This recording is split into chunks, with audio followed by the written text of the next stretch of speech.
Why not just have the champions of every member of UEFA? Mm-hmm.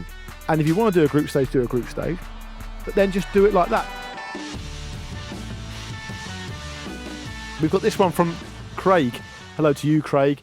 He's emailed us in, although he could have just put it on the Discord, but he's emailed it in. It's up to him. It's his decision. Yeah. He says, there's been a lot of talk about the new Champions League format. Yes. If you could start the whole competition from scratch, how would you, Marcus, Luke and Pete, format it yourselves? Now, before we answer this, Marcus, well, I can do it if you want. Do you want me just to explain what's happening? Do the admin, old boy. I think the context is important because there's people out there listening who don't spend as much time thinking about football as we do, and good for them, frankly. But the Champions League is changing from next season. From next season, 36 teams will compete in a single league format. Every team will play 8 matches, with the top 8 in the league skipping the first knockout round and the next 16 competing in the first knockout round. Those matches will be seeded as well. There'll be home and away games. The remaining teams after the league stage will be out of Europe if they don't qualify, with no team dropping down to the Europa League. So it's very different from the 8 groups of 4 format we've seen more recently. It's going to be just a way for them, I suppose, to squeeze more games out and therefore more revenue from the self-same format. It's not the first time the Champions League has changed. It's changed a number of times in the past. We probably don't have to go to too much detail about that, but we've had like 2 group stages in the past. We've had like straight knockouts. We've had everything if we go back way before the quote-unquote Champions League was rebranded. But this is a big change. This is quite a big one. Big change. It would be interesting to know, Marcus, from you maybe to start with, how you would embark upon a Champions League format. Well, I don't think I would do it like this. I've heard nothing but criticism with this. No.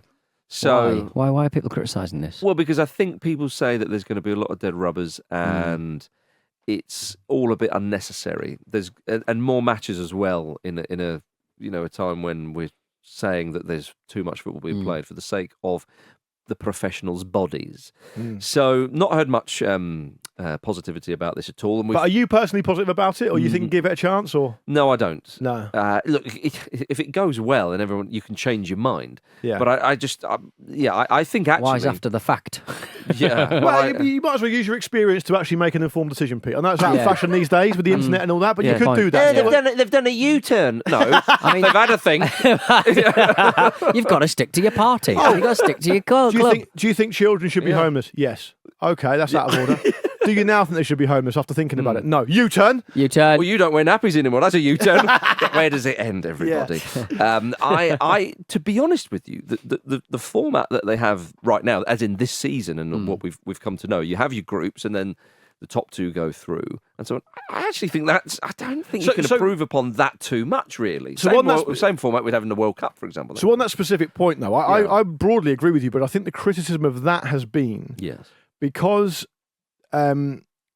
there's so much discrepancy now between the haves and the have-nots. Yes. A lot of those group stage games feel to a lot of onlookers and to a lot of football fans to be almost like pointless. Like the group stage is now like, we know it's going to go through, so let's not worry about it. It's a dead rubber because one side is much stronger than the other one. Yeah, and so ostensibly they are trying to address that. But well, yeah, I mean, so one way of doing that is you pull the names out of a hat rather than having seeded teams. Yeah. But that again is not always the solution that I think people want, because the reason why you have seeded Rod teams... Stewart might turn up. There's Rod Stewart. And we don't want Rod the Mod at the champion. Oh, actually, no, you've twisted my arm. Yeah, you do. I've done one of those U-turns, haven't I? You've twisted my arm, put a drink in it. but on that point though, Marcus, just quickly, to give you further context, if you look at this season's Champions League, it's very hard to make the argument that the teams that you've predicted to go through haven't gone through. Yeah. The only exception possibly is FC Copenhagen in Group A and Man United finishing bottom, but Man United have been pretty poor for a while now. Yeah.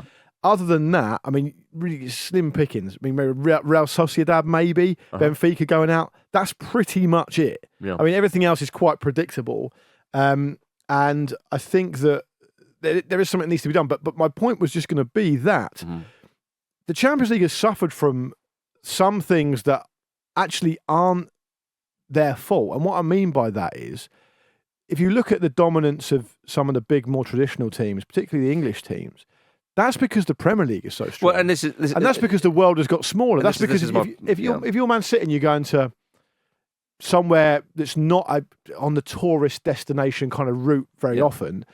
If you're going to play against Shakhtar, for example, it used to be that it would be a real tough ask. Like you talk about Nottingham Forest winning the cup in the late 70s, early 80s.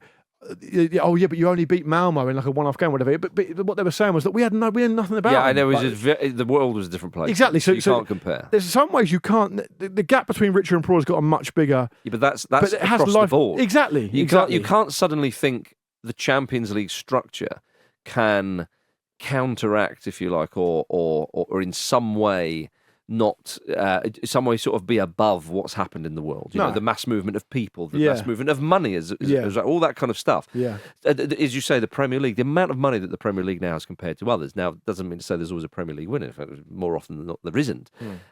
So, again, I think that some people, when they look at this, they think, how can we structure the Champions League? Oh, and by the way, that in some way will mean that they're not affected by neoliberal politics around the world. You know, I just think that, again, it can be a little bit too silly. I spoke about this yesterday on the preview show about African Cup of Nations, how I think people do love the big games. I think people, because it's the pinnacle of sport, right? If you, in this season's Champions League semi-final, in this Champions League's final, if you have Manchester City versus Real Madrid in the final, or Bayern versus Real Madrid, or something, or whatever, or even Inter versus PSG or something. You've got two huge clubs there. If RB Leipzig make the final, or I don't know, PSV, that would be well, maybe not RB, but it would be amazing. Don't get me wrong. I think, but it wouldn't generate the huge interest. I think if FC Copenhagen did, because it's such an underdog story. So I sort of think, be careful what you wish for. However, we love the FA Cup because of names out the hat and you don't know who you're going to get. But the FA Cup is straight knockout. And so with the group stages, you could have a group of death. You could have Man City, Real Madrid, Bayern and Inter in the same group. And that would be incredible. But if you had some of the smaller sides, Copenhagen are in there with, take your pick, Lon or Lens, as we might say, and a couple of others, would that generate that much interest? But then people say, but they've more chance of progressing. You could even out the board a bit. So names out of a hat rather than seeded teams is maybe something that you could experiment with, I suppose. But really, other than that, I think the format, as I say, they've got at the moment, is pretty much it. But what do you think of the idea that, obviously, we're putting aside the fact that these are money-making exercises and they're not going to cut their own throats. The turkeys don't vote for Christmas. Exactly. Forget all that stuff, because the question was about the format and what you would do. Yeah. Before 1999, it was 24 teams with some best placed runners-up going through. So it was a bit like the old World Cup format and the current Euros format. Yeah, that's what you get with 24 teams when you've got that amount of between 99 and 2003, there were 2 group stages, which is a bit shit, and they rode back on that. So there's precedent for it being changed anyway, because they went from 2 group stages and they changed it back. But for me, the key point... So I would like to see, you've got member nations of UEFA, and forget the coefficient. Bonjour. Yeah. Give us some others. Hola. Bonjour. Hola. A lot of them use French. Hola. Hola. Yeah. Guten Tag. Hallo. Guten Tag. Hello. What's that? Yeah. Scandinavian? German, you going No, German. Hallo, they spell it with an A. How you fucking doing, pal? There you go. There's Scotland. another one. Vi vill det väl komma direkt again. What's that? Can I have the check, please, from Icelandic? Icelandic. Jornapot, Hungarian. Very nice. There you It's great flavour There of we the are, you continental see. style. And I think again, that just backs up the point that there's a lot of languages in Europe. There are. Yeah. So scrap the forget the coefficient for now. Everyone speaks English. Why? Oh, sorry. Why not just have the champions of every member of UEFA? And if you want to do a group stage, do a group stage.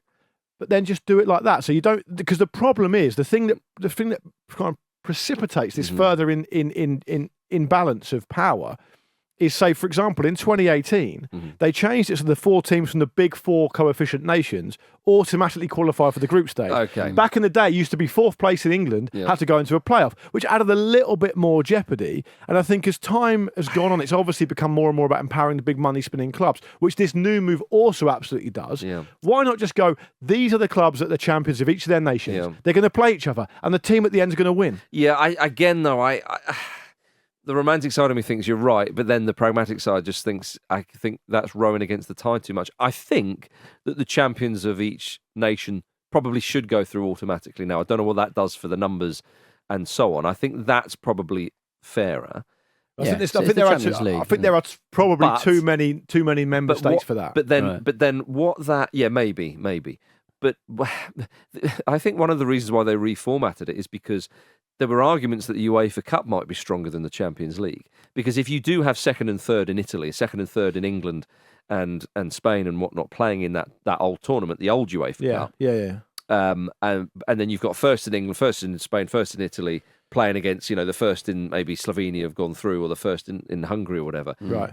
Is that as strong? And so there were arguments to say, well, actually, is the UEFA Cup strong? Now, I think everyone's always been of the mind of the European Cup because ultimately, the bigger teams would progress. But if you had this format where maybe second, third, fourth, or whatever in England and someone will go in another tournament, I think UEFA just go, it's not the cream of the crop. That's just, again, the way things have gone, the way that it's just panned out in a very, very different world since basically the 90s, I suppose. So it's tricky when you'd have to rethink everything. The most disappointing thing for me is the sort of skipping around, like some teams skipping around in the middle of the tournament. What if you finish in the top 8 in that? It's almost like they're doing two tournaments. So this is next year's format. Yeah, so next year's format is going to be you at the top of your group, right? And then you're in the top 8 in the big group. Yeah, in the top 8 in the big group, you get to miss a round. It's like missing rounds is not competition. It's a bit like you stay on the balance bond until you fall off. That's how they do it in NFL, right? So if you've got one of the best records in the regular season, you get a bye week into and you get a home draw and all the rest of it. Like that kind of happens in other sports. I think the problem with the new format, really, for me, isn't that. It is that, but it's also that. What's the point of having a big league table where you're judging everyone against everyone when everyone's not playing everyone? Well, and also it's seeded as well. Yeah. So again, like if it wasn't, so this format that we're going to have next year, if that wasn't seeded, I think that would be better because you got everyone in a bit of a mishmash and see what happens. Because again, over 8 games they're playing against each other. The big teams will win. We know this. The more games you play, it favours the big side with the quality and the big squads. And as Pete says, they'll miss a round. So that's lovely for them. And then the teams who have got the smaller squads are going to have to play more games because even if they do manage to squeeze through in 9th to 24th place, they then have to play a playoff. So I think, again, they're trying to suggest that this is not skewing it for the big teams, but it is. So this is absolutely is.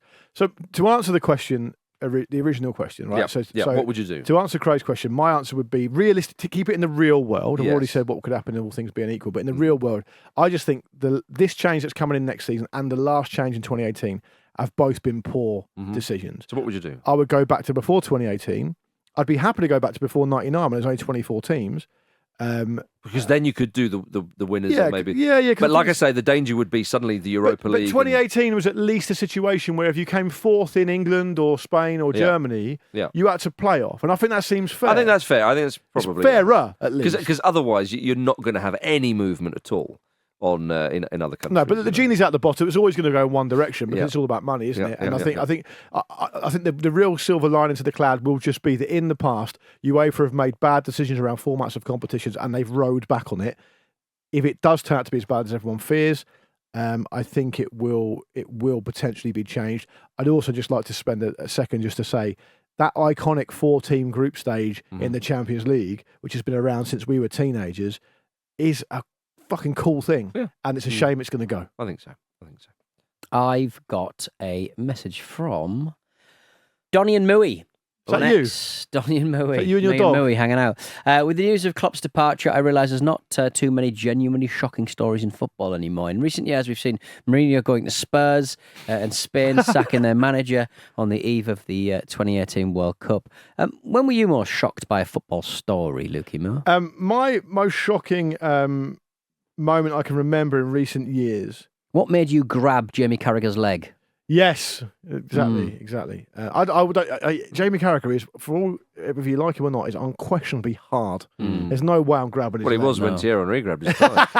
When Mourinho went to Spurs. Yeah, who's that more shocking for? Mourinho, who's going, it makes me sad how far we done fell. But these are shocking stories in that, like when Klopp has left us, we were shocked. It doesn't mean to say it's like a bad story necessarily. Right. No, it's just shocking. Mine has to be Brazil 1, Germany 7. I know it's a game and not a story necessarily, But we released a bonus episode back when bonus episodes weren't even really a thing. No, certainly didn't make you any money. Were you just going, shit? It was one of those games, and in preparation for today's record, I actually rewatched the extended highlights of it. It's still very hard to get your mind around it. It was from nowhere. Of course, you know, there may be some people out there who can't remember it, but I hope not. But if there are, it was, you know, Brazil's semi-final in their home World Cup. You know, they got absolutely tanked by Germany 7-1, as I've said. The first 28 or 29 minutes were just probably the worst 28 or 9 minutes in the history of Brazilian football, I would say. Yep. Going back to 1950, perhaps, which hurt them badly, I know. But this was worse than that. No, but it was, do you know what? It was so amateurish. Yeah. That it was like, I mean, but you wouldn't, people say, oh, it was like Germany were playing Andorra or San Marino, one of the minnows. No, it isn't, because they would just defend deep and hang on in there. Yeah. It was so open. It was... Yeah. They were queuing up to score goals. It felt like it was a testimonial match for one of the German players, and the Brazilians were like, oh, let's let him score. Yeah, it was like that. It was Tony Kroos's testimonial. It was 5-0 after 28 minutes, and the second goal was scored by Miroslav Klose, which broke which is another kind of dagger in the heart to them, because he took the record from Ronaldo most goals scored for the most goals, 16 goals scored in the World Cup. For me, it was just such a big occasion, a home World Cup, a semi-final. The scenes from the Brazilian fans in the stands, it was almost like a much-loved political figure or a monarch had died or something. Yeah. I mean, every time they cut to the crowd, someone would be crying. No, do you know what? It would be worse than that. I think it would be a much-loved political figure or monarch or whoever, like doing a speech and admitting they'd been horrendously corrupt and they'd done horrible things, and they were like, "Oh, what? Yeah, you're not the person we thought you were. This is really hard to take." Well, they were doing some horrible things, this Brazilian team, and it probably wasn't very much the same. You'd say so, but I remember it was tough to watch. Yeah, it was. It was very, very... It was like watching your dad get his pants pulled down. Yeah. If you watch the FIFA extended highlights on YouTube of this game, there's an incredible moment at 6-0 in the second half. Andreas Schürrle goes, "Can I get involved?" Oh, he scores a great goal. That's one of the great forgotten goals. Yeah. The 7th he scores. But before that, it's 6-0. And the camera cuts to a load of Germany fans in the Brazil end, because obviously the stadium is dominated by Brazilians because it's in Brazil. And they are literally just standing there awkwardly, not knowing what to do. But you can't leave.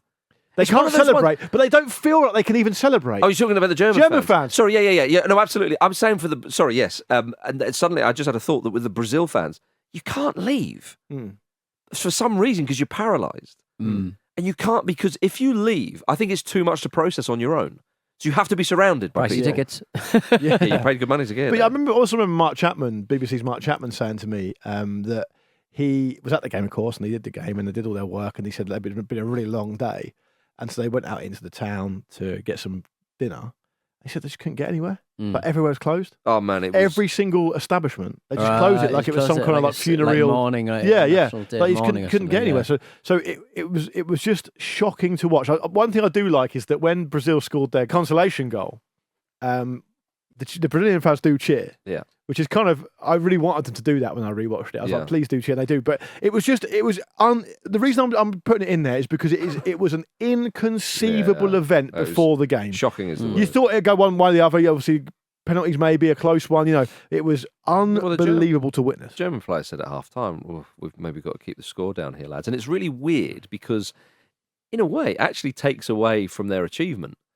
In a way, they could have absolutely scored more. You'd rather win that game maybe like 3-1 because you can like properly celebrate. You can probably go mad at the end. Whereas in a way, Germany were kind of right. I'm glad we got that out of the way. That was strange. We're obviously happy we're in the final, but yeah, sorry, because it was like a funeral.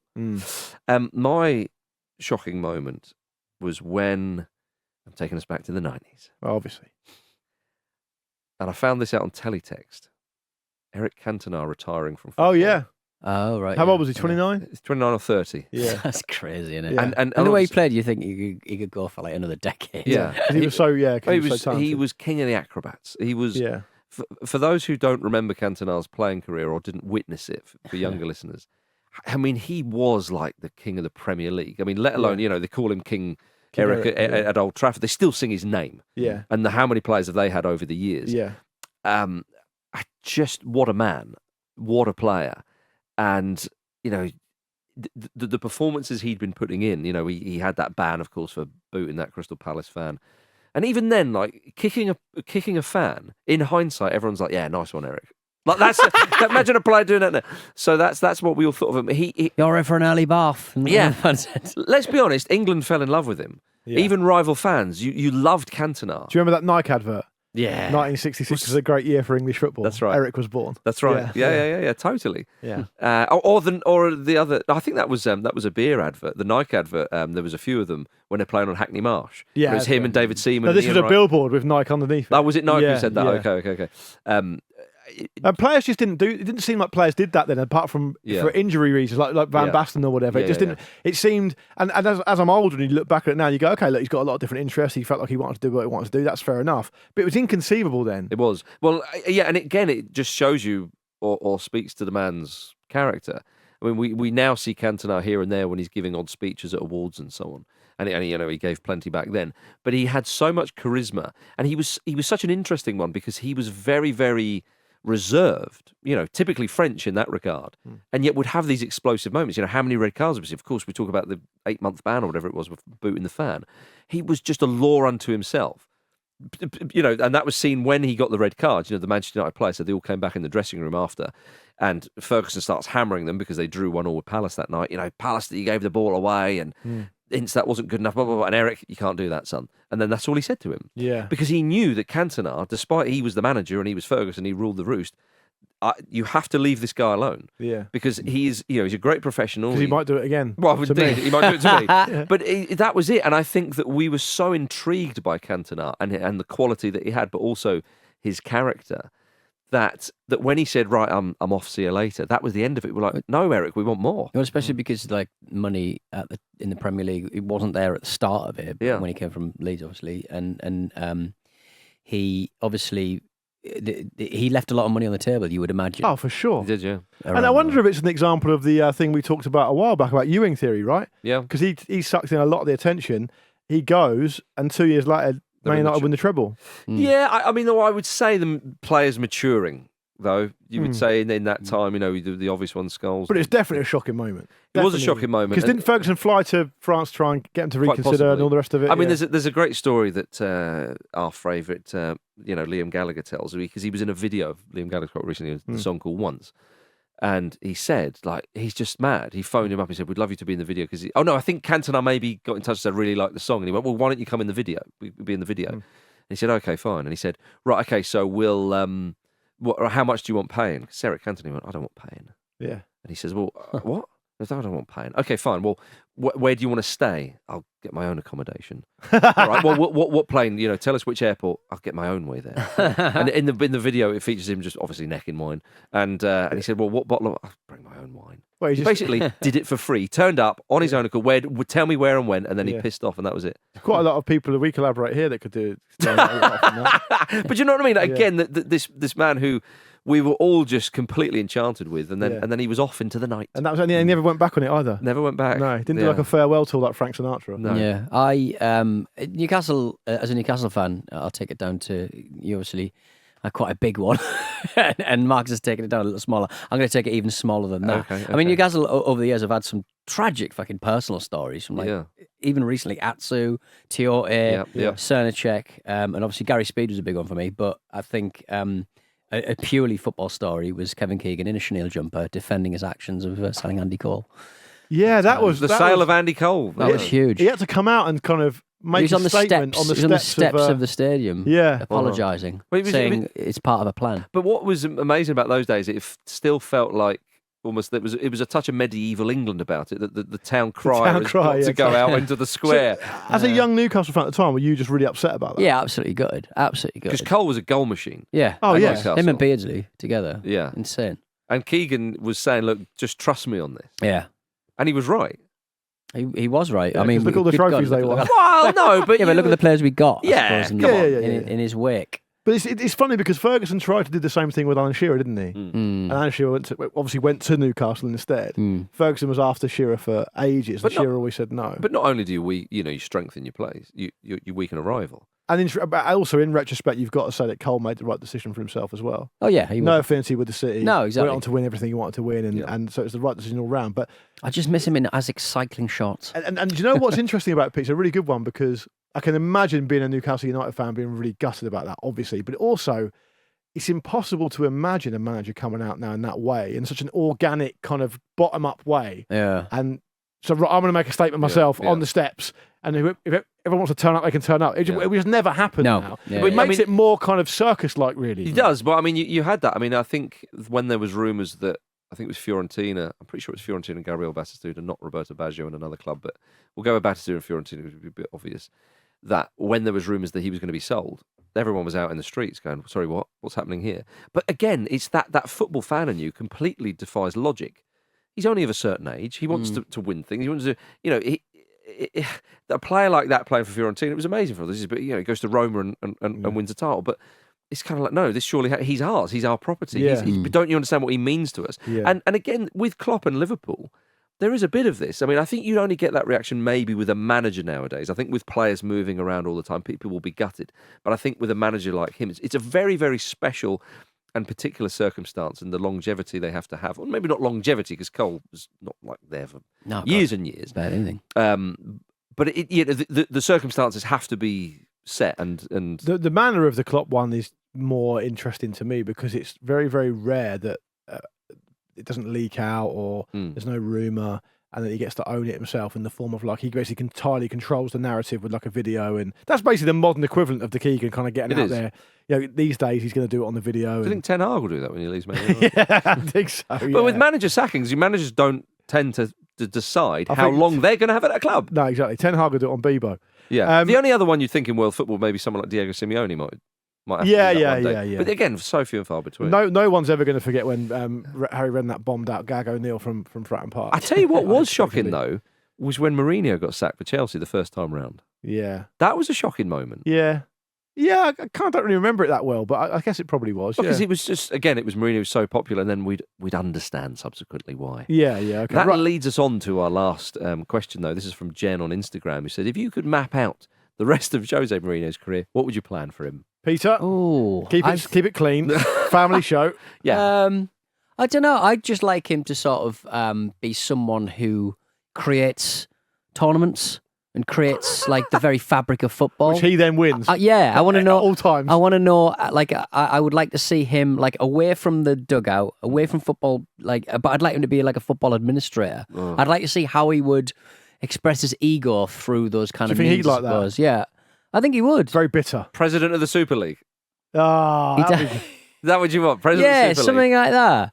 Just flying from, kind of conference to conference, making it all about him, not really reading his notes. So I think for me, we need to get him back in the Premier League as soon as possible. So Chelsea or United, I don't mind. We've talked about that. No, let's pick one. It'd be funny at Manchester United. I think you've said that before. I completely agree. I'm minded to agree with you that United would be funny because Manchester they're a bigger club and they genuinely won't want it to happen. Yeah. So that's funny. But would you want it to be a kind of a happy ending for Mourinho, or do you want it because there's that book about him, isn't there, written by the Spanish journalist who really lays into him and basically says, this is not a nice character. There's a dark side to Mourinho, and of course there is. No, but there really is. Yeah. So part of me doesn't, thinks, it warrants a sad ending, or he gets booted. A tragic ending. A tragic ending, exactly. But to see him weave his magic one last time or something. Do you know what? Well, you couldn't deny, because let's be honest, he's charmed us all in some way or another. I was going to say that, and I was going to go on to say, there's a couple of reasons I'd like him at England. One, I'm never realistically going to have him managing my team. So it'd be interesting to have him on my side, see what it feels like to support a team that he's managing, and because that's never happened before, and that will never happen again. Twist of fate, he manages Liverpool. That'd be funny. Secondly, it's really hard to predict Marcus's reaction to Mourinho being England as the biggest England fan in the country. How would you react to that? I just did by going. Yeah. That'd be interesting. Yeah, it stumped me. Who was the genuinely closest we've kind of had? Probably Capello. Capello would be the one. Egotist, isn't he? Yeah. Capello's, it would be. Mourinho's, but it's different. Capello's an incredible manager over the years. Unbelievable career as a player and manager. He's not in the same league of charisma as Mourinho. I don't think I would like it ultimately. However, you've got to be intrigued by it. It feels like a fitting end because England's where he's really kind of made his reputation and stuff like that. I think he's upset too many people now in England, though. But I don't know if they'd be able to resist it. He'll definitely manage Portugal at some point. Right. That's not as interesting to me, though. But what about say I don't know. He's been out the game for a while, and he goes back to Manchester United, and we have a laugh, and we all enjoy it for 10 minutes, and then he's off again. And he accidentally wins the treble. a treble, Yeah. which involves the Emirates Cup or something. Community Shield, Yeah. League Cup, Emirates Cup. Aldi Cup. Okay, yeah. The Riyadh Cup. He's for Yeah. some reason. And I don't know. He manages, say, in like Scottish football, and he's like, this is like really like, you know, it's years gone by, and he manages. Let's pick Hearts, Yeah. and he wins the title. Why is he going to do that? No, but I mean, this is a fantasy question. He'd like to see a bit of a Warnock in his later years. Yeah, Yeah, but float wins the title with Aberdeen, Hearts, you know, a non old firm side. Has he ever Ross County? Ross County? Has he ever succeeded in it with a side that hasn't got a load of money? No, but that's my point. But this is Scotland, to be fair. Yeah, Right. He just manages to shit out his way, and he wins it. And it's like it's a massive story. It's incredible stuff, and then boom. I wouldn't be massively surprised if he turned up at Newcastle at some point. Oh, well, you said Oh that yeah, no, I It's the kind of thing they would do, I think. Massively. Get him at Sunderland. Massively. Yeah. Newcastle, England, or indeed Heart of Midlothian, I can all agree, are definite landing spots for Jose. For Jose into Miami. There we go. Yeah. I don't think he's an MLS guy. I No, think he's not. He's not. There we are. Thank you very much for listening to the Football Ramble Mailbag. We're back on Monday with a brand new ramble, of course. In the meantime, why not check out the glorious content that you can get on X, where we are, TikTok as well, YouTube and Instagram at Football Ramble, and follow us on Spotify as well. I'm going to do that Discord and Patreon plug as well, if that's okay. Patreon.com/Football Ramble. Get yourself on there. $5 a month. Loads of benefits. Ad-free shows. Extra stuff. Uncut. Amazingly positive and burgeoning community on the Discord as well, full of really interesting football fans. Very, very untoxic place, despite my presence there, surprisingly. But who knows, since I won yesterday's Luke's game. There we are. There we are. You absorb it like an oil filter. I meant Jack's Encyclopedia, but I'm now calling it Luke's game. Right, that's rude. That's good. That is rude. It may change, but that's definitely well worth a turn of the head. So that's patreon.com/football. Enjoy your Saturday. Cheers for watching another fantastic clip from the Football Ramble podcast. Make sure you click like on this video and subscribe to the channel, which means you will not miss a single upload.